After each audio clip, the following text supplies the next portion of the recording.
Doctor, राजश्रीचं bleeding थांबत नाही. आज 3 दिवस झाले ते ॲडमिट आहे.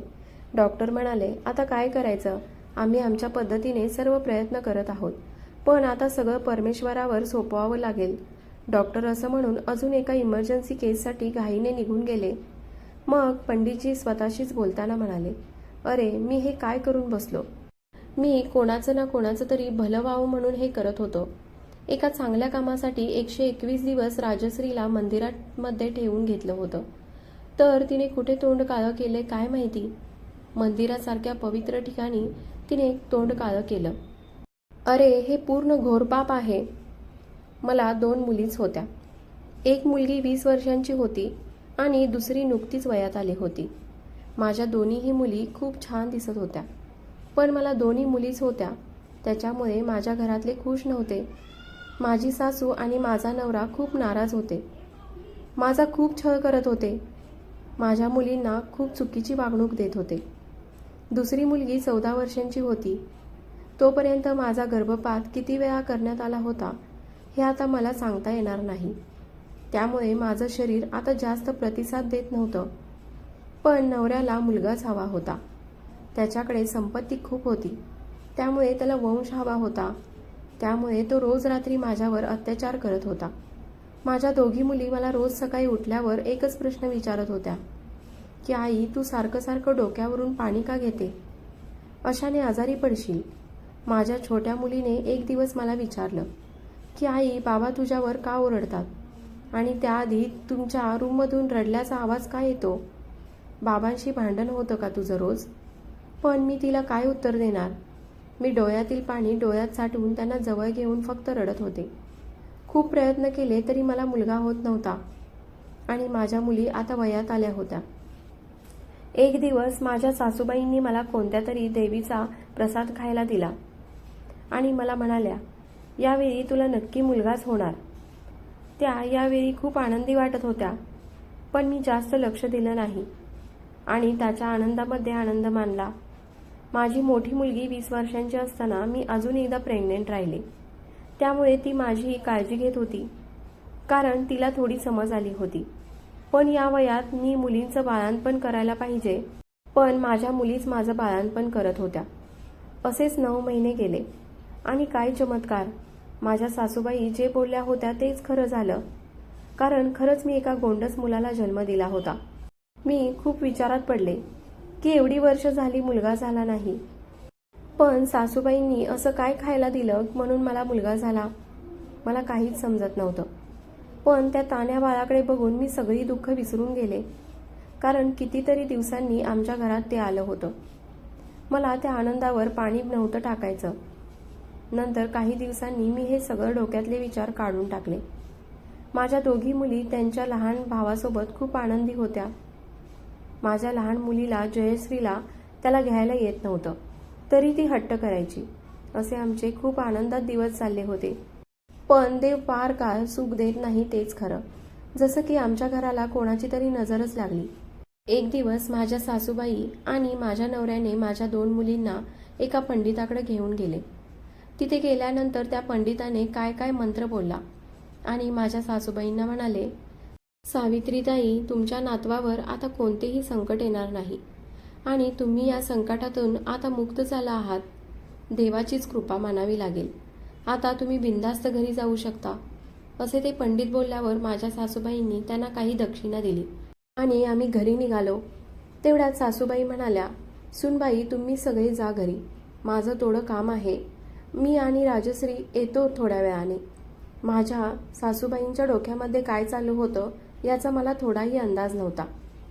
घरी आल्यानंतर माझा मुलगा राजवीर खूप रडत होता आणि दुसरीकडे त्या दोघी घरी आल्या नाहीत म्हणून मला खूप टेन्शन आलं होतं. आम्ही सगळे घरी येऊन कितीतरी तास होऊन गेले होते, तरीही त्या दोघी आल्या नाहीत. इकडे त्या दोघींना शोधायला जायला मी राजवीरला जयेशकडे देऊन जाऊ शकत नव्हते. मनात नको नको ते विचार येत होते. आता तर 5 तास झाले तरी दोघी आल्या नाहीत, म्हणून मी जयश्रीला राजवीरकडे लक्ष द्यायला सांगितलं. मी ताईला आणि आजीला बघून येते असं सांगणार तेवढ्यात माझ्या सासूबाई घरी आल्या. मला थोडं बरं वाटलं, पण मी खूप हैराण झाले, कारण त्या पटापट दरवाजातून आतमध्ये आल्या आणि हातपाय तोंड धुवू लागल्या. मला जाणवलं की त्यांच्यासोबत राजश्री कुठेच दिसत नाही. मी त्यांना विचारलं, राजश्री कुठे आहे? पण त्या काहीच बोलायला तयार नव्हत्या. मी खूप वेळा सासूबाईंना राजश्रीबद्दल विचारलं, पण त्यांनी एकही शब्द तोंडातून काढला नाही आणि राजश्रीबद्दल काहीच सांगितलं नाही. मला काहीतरी गडबड वाटत होती. मला समजत नव्हतं की सासूबाई असं का करत आहेत. त्यांच्या डोक्यात नक्कीच काहीतरी चालू होतं आणि त्या मला सांगत नव्हत्या हेच कळत नव्हतं. मी राजश्रीला शोधायला मंदिराकडे गेले, कारण आम्ही त्या दोघींना मंदिरामध्ये सोडून आलो होतो. तिकडे मला राजश्री कुठेच दिसली नाही. मग मी तिथे आजूबाजूला सगळ्यांना विचारलं की इथले पंडित आणि माझी मुलगी कुठे गेले आहेत. तेव्हा तिथल्या लोकांनी मंदिराकडे बोट करून दाखवलं. तिथे माझी मुलगी मंदिरामध्ये बंद होती. मी तिच्याकडे गेल्यानंतर तिने मला जे काही सांगितलं ते ऐकून मला खूप आश्चर्य वाटलं. ती मला म्हणाली, आई, तुम्ही जेव्हा घरी गेलात तेव्हा आजीने मला नवरीच्या वेशात तयार केलं आणि मला नवीन नवरीसारखं नटवलं आणि तिथे मी 7 फेरेही घेतले. हे सगळं ऐकताना मी खूप चिडले होते. तेव्हा मी तिला विचारलं की कोण आहे तो नराधम ज्याने तुझ्याशी लग्न केलं. नंतर राजश्री जे काही बोलली ते ऐकून माझा विश्वासच बसत नव्हता.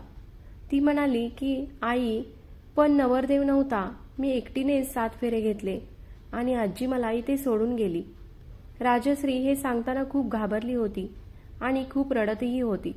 मग मी राजश्रीला घेऊन थेट घरी आले. तेव्हा माझ्या सासूबाई खूप रागाला आल्या आणि राजश्रीला माझ्यासोबत बघून म्हणाल्या, तू माझ्या कामामध्ये व्यत्यय आणतेस. राजश्रीला इकडे का घेऊन आलीस? ती 121 दिवस मंदिरामध्येच राहणार आहे, कारण तिचं लग्न आता देवाशी झालं आहे. मी सासूबाईंना म्हणाले, सासूबाई, हे तुमचं काय चालू आहे? मला काहीच समजत नाही. बरेच दिवस झाले तुमच्यात खूप बदल झालेला दिसतोय आणि तुम्ही काय करत आहात ते मला कळूनही देत नाही. आणि तुमच्या माहितीसाठी सांगते की मी असल्या भोंदूगिरीवर विश्वास ठेवत नाही. त्यामुळे माझी मुलगी राजश्री आता कुठेही जाणार नाही, ती आपल्यासोबतच राहील. असेच आमच्या दोघींमध्ये खूप वाद झाला. तेवढ्यात माझा नवरा आला. माझ्या नवऱ्याला मी सगळं प्रकरण सांगितलं. पण आश्चर्याची गोष्ट म्हणजे माझा नवरा माझ्या सासूबाईंचीच बाजू घेऊ लागला आणि तो मला म्हणाला की आई जे करते आहे ते योग्यच करते. राजश्रीला आत्ताच्या आत्ता मंदिरामध्ये सोडून ये. मला समजत नव्हतं की माझा नवरा आणि सासूबाईंमध्ये नेमकं काय शिजत आहे. दुसऱ्या दिवशी मी घरातील सगळी कामे करून थोडा आराम करण्यासाठी झोपले होते आणि राजवीरही माझ्या बाजूला झोपला होता. जयश्री शाळेमध्ये गेली होती. जेव्हा मला जाग आली तेव्हा राजवीर माझ्या बाजूला नव्हताच. मी सगळीकडे शोधाशोध केली, पण राजवीर कुठेच दिसला नाही. नंतर थोड्या वेळाने माझी सासू आणि नवरा घरामध्ये आले. त्यांच्याकडे बघून मला खूप आश्चर्य वाटलं, कारण राजवीर त्यांच्याकडे होता. की तुम्ही त्याला मला सांगून का घेऊन गेला नाहीत आणि राजवीरला कुठे घेऊन गेला होता? पण सासूबाई मला गोड शब्दात म्हणाल्या की सूनबाई, काही काळजी करू नकोस. तुझी गाढ झोप लागली होती म्हणून तुला उठवलं नाही. आणि राहिला प्रश्न राजवीरचा, आम्ही त्याची पत्रिका काढण्यासाठी एका पंडिताकडे गेलो होतो. मला आता थोडी भीती वाटू लागली होती, पण मी माझ्या नवऱ्याला आणि सासूला चेहऱ्यावरचा भाव दाखवला नाही. मी ठीक आहे असं म्हणून विषय तिथेच संपवून टाकला. पण लगेच दुसऱ्या दिवशी राजवीरला सरसरून ताप आला होता. त्याला तापाने झटका आला म्हणून आम्ही धावत पळत हॉस्पिटल गाठलं. तिथे गेल्यावर डॉक्टरांनी राजवीरला ICUमध्ये ठेवलं. 1-2 दिवसांनी राजवीरला शुद्ध आली.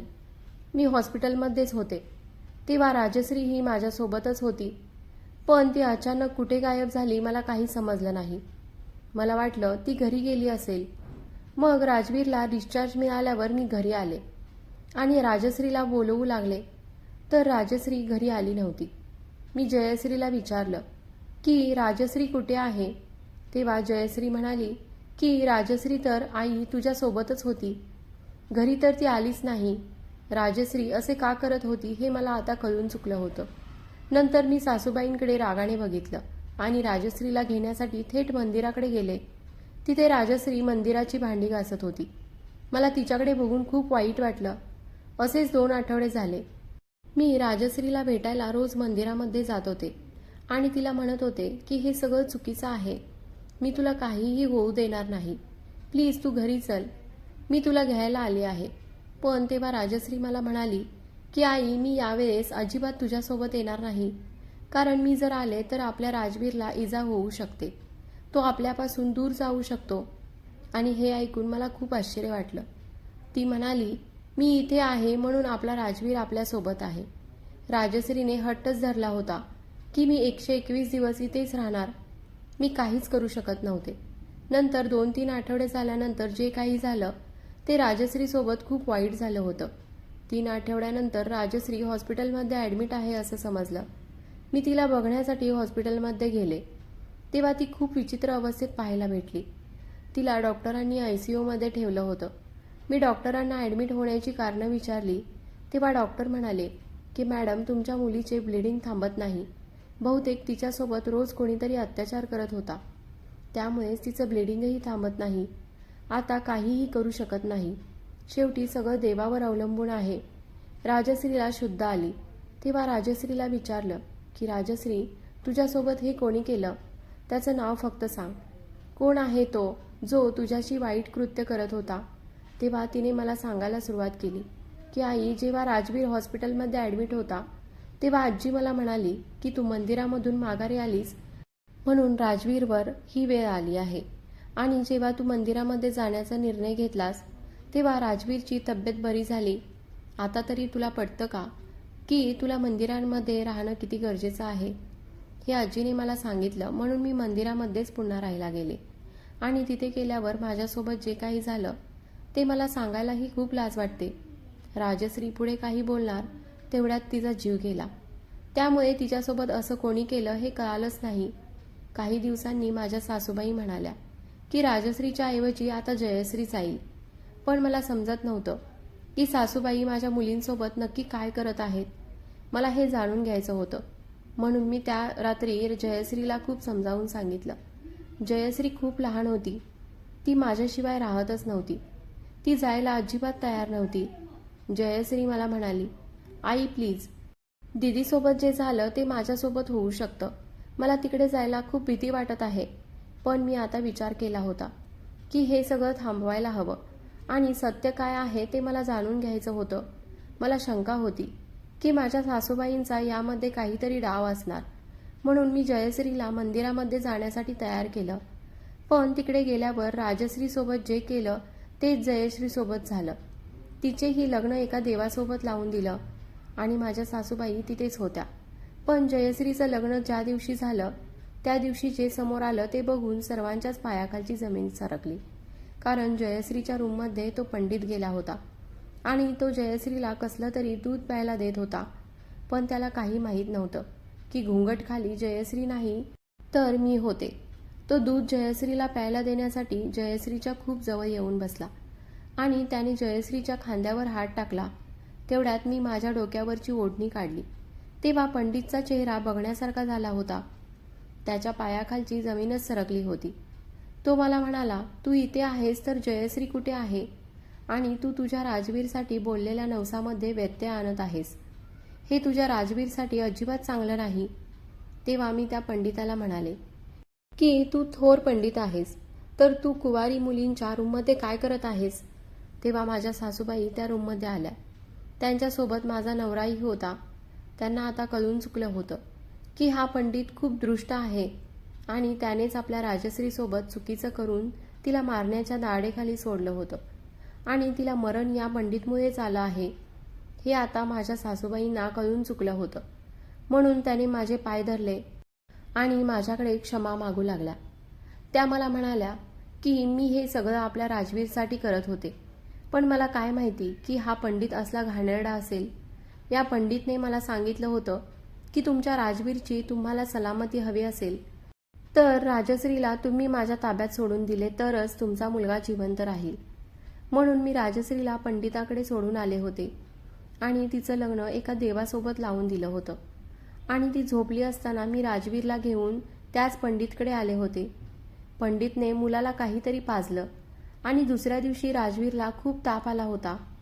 मला हे कळालंच नाही की त्याने कोणते तरी द्रव्य राजवीरला प्यायला दिले, कारण माझ्या डोळ्यांवर अंधश्रद्धेची पट्टी बांधली होती.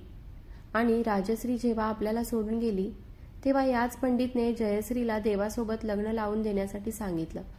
कारण हे पंडित म्हणाले होते की तुमचा नवस अर्धवट राहिला आहे आणि हे तुमच्यासाठी चांगलं नाही. तो पूर्ण करायचा असेल तर तुमच्याकडे हा एकच उपाय आहे. तुम्ही जयश्रीला मंदिरामध्ये पाठवा, राजश्रीच्या जागी. मला या पंडिताचा अजिबातच अंदाज नव्हता. हे सगळं सांगितल्यानंतर माझ्या सासूबाई खूप रडू लागल्या आणि माझा नवराही माझी क्षमा मागू लागला. तिथे पोलीसही आले होते. पोलिसांनी हे सगळं ऐकल्यानंतर माझ्या सासूबाईंना, माझ्या नवऱ्याला आणि त्या पंडिताला अटक केली. तेव्हा मला खूप मोकळं मोकळं वाटायला लागलं. कारण राजश्रीच्या आत्म्याला शांती भेटली होती आणि जयश्री या अपहरणातून वाचली होती.